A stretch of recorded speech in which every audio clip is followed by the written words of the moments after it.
ঢাকার ৮ দিন হাসপাতালকে ৩ লাখ টাকা জরিমানা করা হয়েছে, এমন একটি খবর বেরিয়েছে ঢাকার মিডিয়ায়। আবার এই খবরটিকে উদ্ধৃত করে অনেকে সোশ্যাল মিডিয়ায় প্রশ্ন করেছেন, ৬ নবজাতকের মৃত্যুর শাস্তি কি ৩ লাখ টাকা?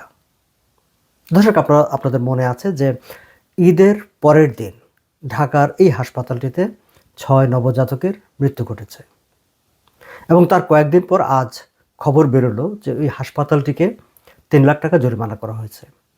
এর ভিতর যে কয়দিন গেছে, এই কয়দিনে এই হাসপাতালের বিরুদ্ধে মানে ৬ নবজাতকের মৃত্যুকে কেন্দ্র করে কোনো ধরনের ব্যবস্থা নেওয়া হয়েছে, কোনো ধরনের শাস্তি দেওয়া হয়েছে বা সরকার কোনো পদক্ষেপ নিয়েছে, এমন কোনো খবর কিন্তু আমরা দেখিনি। এটি প্রথম খবর। ফলে অনেকের কাছে মনে হয়েছে যে ৬ নবজাতকের মৃত্যুর শাস্তি হিসাবে কি ৩ লাখ টাকা জরিমানা করা হয়েছে। কিন্তু আপনি যদি খবরটির ভেতরে যান, মানে যে খবরগুলো পত্রপত্রিকা প্রকাশিত হয়েছে, তাহলে দেখবেন যে না, এই ৩ লাখ টাকা জরিমানা আসলে ওই ৬ নবজাতকের মৃত্যুর সঙ্গে কোনোভাবে সংশ্লিষ্ট না। ঢাকা সিটি কর্পোরেশন, স্বাস্থ্য অধিদপ্তর যৌথভাবে হাসপাতালটিতে এক ধরনের একটা তল্লাশি পরিদর্শন চালিয়েছে এবং পরিদর্শন চালিয়ে তারা সেখানে অস্বাস্থ্যকর, নোংরা এবং নানা ধরনের আপত্তিকর পরিবেশ পেয়েছে, যেই কারণে তারা এই ৩ লাখ টাকা জরিমানা করেছে, মানে এই শাস্তিটি দিয়েছে। এখন আমি যদি প্রশ্ন করি বা আপনাদের মনেও তো এই প্রশ্নটি জাগতে পারে যে ৬ নবজাতকের মৃত্যু ঘটলো হাসপাতালটিতে, তার কি ঘটলো? দর্শক, এখন পর্যন্ত তার কিছু ঘটেছে কিনা তা আমাদের সামনে দৃশ্যমান নয়। আপনারা জানেন কিনা আমরা জানি না। তবে ৬ নবজাতকের মৃত্যুর ঘটনার সঙ্গে যে এই ৩ লাখ টাকা জরিমানার কোনো সম্পৃক্ততা নেই, সেটি কিন্তু খবরটি আপনি ব্যাখ্যা বিশ্লেষণ করলে ভালোই বুঝতে পারবেন। এখন আমরা যদি সেই ৬ নবজাতকের মৃত্যুর ঘটনার দিকে যাই, তাহলে আমাদের তো প্রথমেই মনে হবে যে এটি কি একটি ফৌজদারি অপরাধ নয়? মানে ৬টি শিশুর মৃত্যু, ৬ জন শিশুর মৃত্যু, নবজাতকের মৃত্যু, যখন কোনো মৃত্যুর ঘটনা ঘটে তখন সঙ্গত কারণেই তদন্তের যে মূল ফোকাসটি পড়ে যে সেটি স্বাভাবিক মৃত্যু নাকি অস্বাভাবিক মৃত্যু। অস্বাভাবিক মৃত্যু হলে সেটি কি কোনো অবহেলাজনিত মৃত্যু নাকি কোনো ক্রিমিনালিটি তার সঙ্গে সম্পৃক্ত আছে। অবহেলাজনিত মৃত্যুর সঙ্গেও কিন্তু ক্রিমিনালিটির একটা সম্পর্ক আছে, কারণ হাসপাতাল একটা বডি যেখানে তার দায়িত্ব হচ্ছে তার যে রোগীরা আছে সেখানে যারা ভর্তি হয় তাদের সামগ্রিক নিরাপত্তা ব্যবস্থা নিশ্চিত করা।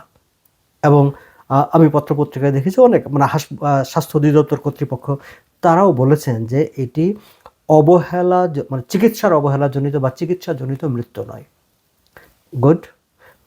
থানায় একটি মামলা হয়েছে বলে পত্রিকায় পড়েছে এবং সেখানেও বলা হয়েছে যে মামলাটি করা হয়েছে অবহেলাজনিত কারণে। এখন হাসপাতাল ব্যবস্থাপনা কর্তৃপক্ষের অবহেলাজনিত কারণে যদি একজন রোগীরও মৃত্যু ঘটে, সেই অবহেলাটা তো kind of negligence. Kind of বলি কেন, সেটি তো আসলে নেগলিজেন্স। এবং নেগলিজেন্সটা কিন্তু হাসপাতাল কেন, যে কোনো প্রতিষ্ঠানে, সরকারি প্রতিষ্ঠানে যেখানে তাদের দায় দায়িত্ব থাকে, নেগলিজেন্সটা হচ্ছে ক্রিমিনাল অফেন্স, ফৌজদারি অপরাধ। ৮ দিন হাসপাতালের এই যে ৬ নবজাতকের মৃত্যু তাদের অবহেলার কারণে, সেটি হচ্ছে ক্রিমিনাল অফেন্স, ফৌজদারি অপরাধ। তাহলে তাদের বিরুদ্ধে ফৌজদারি অপরাধে মামলা হবে না কেন? তাহলে তাদের বিরুদ্ধে ফৌজদারি অপরাধের তদন্ত হবে না কেন? কিন্তু সেগুলো কি হচ্ছে? সেগুলো কি হয়েছে? মামলা একটি হয়েছে, মামলার পর কি হয়েছে? পুলিশ সেখানে ইনভেস্টিগেশনে গেছে, পুলিশ কাউকে গ্রেফতার করেছে? কেন করেনি? কেন যায়নি? বা গত বুধবার যে ঘটনাটি ঘটেছে, বুধবার যে ৬ নবজাতকের মৃত্যু ঘটেছে, সেখানে তার কয়েকদিন পর স্বাস্থ্যমন্ত্রী সে হাসপাতাল দেখতে গেছেন, কিংবা এই যে তল্লাশিটি চালানো হয়েছে, তারা গিয়ে সেখানে এমন পরিমাণ অব্যবস্থাপনা পেয়েছে যে তারা জরিমানা না করে পারলেন না। তার মানে কি? ৬ শিশুর মৃত্যুর পরেও সে হাসপাতাল কর্তৃপক্ষ এতটা ড্যাম কেয়ার ভাব তাদের ছিল যে তারা মনে করেছে যে তাদের যেই মানে নোংরা পরিবেশ আছে কিংবা অব্যবস্থাপনা আছে, এগুলো ঠিক করার, এগুলো সংশোধন করার কোনো প্রয়োজন নেই, কারণ তারা সকল আইনের ঊর্ধ্বে, এমন একটা ভাবিত ছিল। তা না হলে বুধবারের পরে কয়েকদিন পরে গিয়ে সেখানে এত অব্যবস্থাপনা কিভাবে পাওয়া যায়? আবার অব্যবস্থাপনা যখন পাওয়া যায় এবং ৬ শিশুর মৃত্যুর সঙ্গেও যখন অব্যবস্থাপনার প্রসঙ্গটি আসে, তখন কিন্তু এই বিষয়টি পরিষ্কার হয়ে যায় যে এই নেগলিজেন্সটা, এই অব্যবস্থাপনাটা কর্তৃপক্ষের জ্ঞাতসারে ঘটেছে, তারা জানতো, তাদের নখদর্পণে ছিল, তারা দে জাস্ট ডিডন্ট কেয়ার। তাদের এই যে ড্যাম কেয়ার অ্যাটিচিউড, সেই ড্যাম কেয়ার অ্যাটিচিউডের কারণে 6 শিশুর মৃত্যু ঘটেছে। এখন একটি হাসপাতাল ব্যবস্থাপনা কর্তৃপক্ষের ড্যাম কেয়ার, তাদের অব্যবস্থাপনা, তার কারণে যদি মৃত্যুর ঘটনা ঘটে, সেটিকে আমরা ফৌজদারি অপরাধ কেন বলবো না?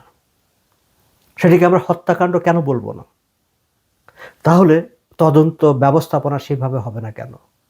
এবং 6 জন নবজাতকের মৃত্যুর পরেও যে হাসপাতাল তার সুশৃঙ্খল পরিবেশ পরিস্থিতি ফিরিয়ে আনার চেষ্টা করে না, সেই হাসপাতালটিকে চলতে দেওয়া হবে কেন? বা 6 মৃত্যুর তদন্ত শেষ না হওয়া পর্যন্ত, সবকিছু ফয়সালা না হওয়া পর্যন্ত সেটি মানে ক্রাইম সিন হিসাবে সিল গালা করে দেওয়া হবে না কেন? আমার তো মনে হয় যে পুরো হাসপাতালটি for now, for the time being, সেটিকে সাসপেন্ডেড, ওদের কার্যক্রম স্থগিত করে রাখা দরকার ছিল বা রাখা দরকার। পত্রিকায় পড়েছে যে স্বাস্থ্য অধিদপ্তরের একটি তদন্ত কমিটি নাকি তদন্ত করছে যে কি হয়েছে। আরে ভাই, 6 জন মানুষের, 6টি বাচ্চার মৃত্যু, সেটা ডেথ। সেই ডেথটা তো ইনভেস্টিগেশন করবে পুলিশ, আইন শৃঙ্খলা রক্ষী বাহিনী, হাসপাতাল কর্তৃপক্ষ, হাসপাতালের কি ভূমিকা ছিল সেটা তারা দেখবে। পত্রিকায় দেখলাম যে কেউ একজন লিগ্যাল নোটিশ পাঠিয়েছে যে বিচার বিভাগীয় তদন্ত করার জন্য। ওয়েল, সেগুলোও হতে পারে, কিন্তু পুলিশ ক্রিমিনাল অফেন্স ঘটেছে কিনা, ক্রিমিনালিটির ইনভেস্টিগেশন কেন করবে না? পুলিশকে কেন তদন্ত করতে দেওয়া হবে না, বা পুলিশ কেন ইনভলভ হবে না? সেই প্রশ্নগুলো কিন্তু আমাদের মনে আছে। দর্শক, আপনাদের মনে সেই প্রশ্নগুলো জাগে কিনা আমি জানি না।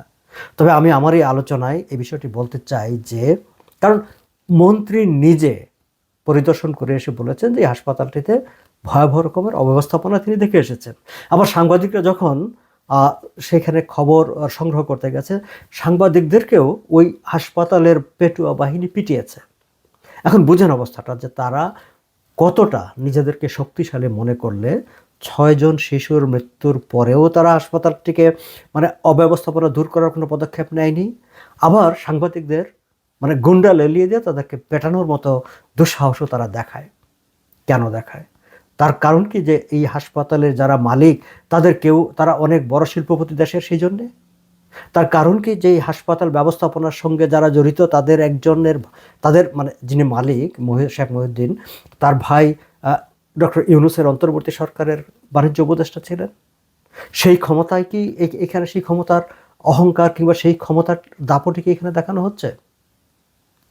আমার তো মনে হয় কাল বিলম্ব না করে এই হাসপাতালের কার্যক্রম বন্ধ করে রেখে, at least for the time being, তদন্ত না হওয়া পর্যন্ত বন্ধ রেখে, দ্রুত অনতিবিলম্বে হাসপাতাল কর্তৃপক্ষের বিরুদ্ধে ক্রিমিনাল অফেন্সের, ফৌজদারি অপরাধের তদন্ত শুরু হওয়া দরকার এবং তাদেরকে আইনের আওতায় আনা দরকার।